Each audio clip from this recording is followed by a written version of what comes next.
ce 8 mai 2012, cette manifestation, vous le savez, n'intervient pas à n'importe quel moment, puisqu'il est parti.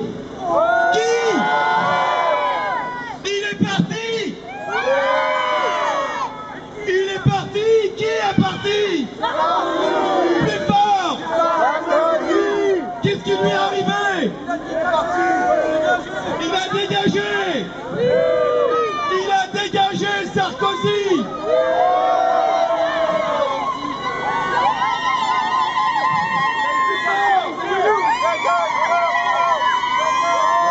Des youyous spécialement pour le départ de Sarkozy. Voilà, Sarkozy a dégagé. Le chasseur de sans-papiers, il a dégagé. Il a été chassé. Sa police reste. Sa police reste. Hollande reste. Et nous pouvons faire confiance. Nous pouvons faire confiance à Hollande. Il sera le digne continuateur de Sarkozy en matière de chasse aux sans-papiers, comme le Parti socialiste l'a toujours montré dans son histoire comme fidèle relais de l'impérialisme. Il n'y a aucune hésitation, aucun doute à avoir là-dessus, malheureusement, pour ceux qui pouvaient avoir quelques soupçons d'espérance. En tout cas,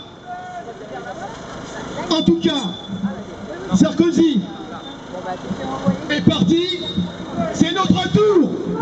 C'est notre tour. Premier tour, deuxième tour, troisième tour, c'est le nôtre. Nous n'avons pas l'intention de nous taire. On peut vous entendre. Ça veut dire que de nombreuses tâches nous incombent. Ça veut dire que cette égalité à laquelle nous aspirons, elle est encore à obtenir, elle est encore à arracher. Et le combat, croyez-moi, va être très dur. Il va être très dur, ce combat. Il ne fait que commencer à peine. Et en fait, il ne fait que continuer. Il a été continué par nos glorieux prédécesseurs, par tous les martyrs de la liberté que nous commémorons aujourd'hui.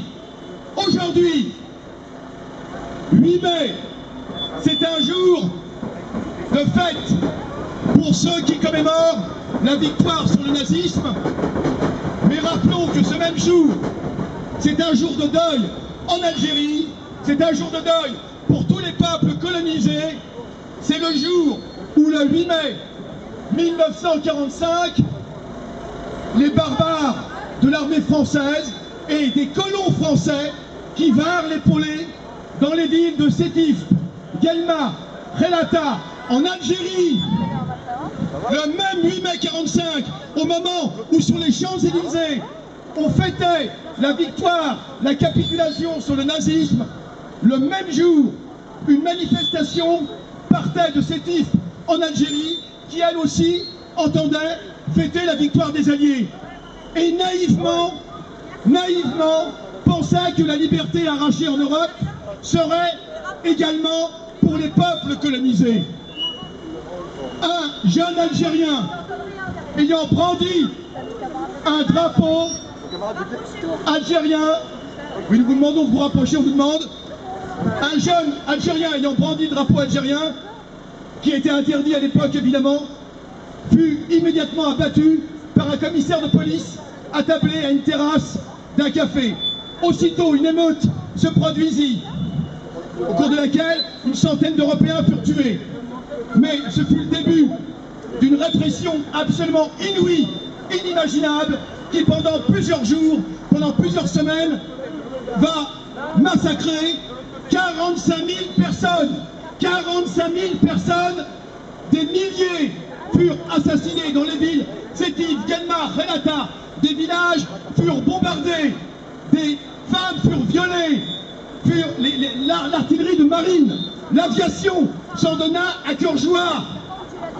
Ce même jour, 45 000 morts. Et aujourd'hui, du côté de Relata, est inscrit dans la roche, la Légion est passée ici.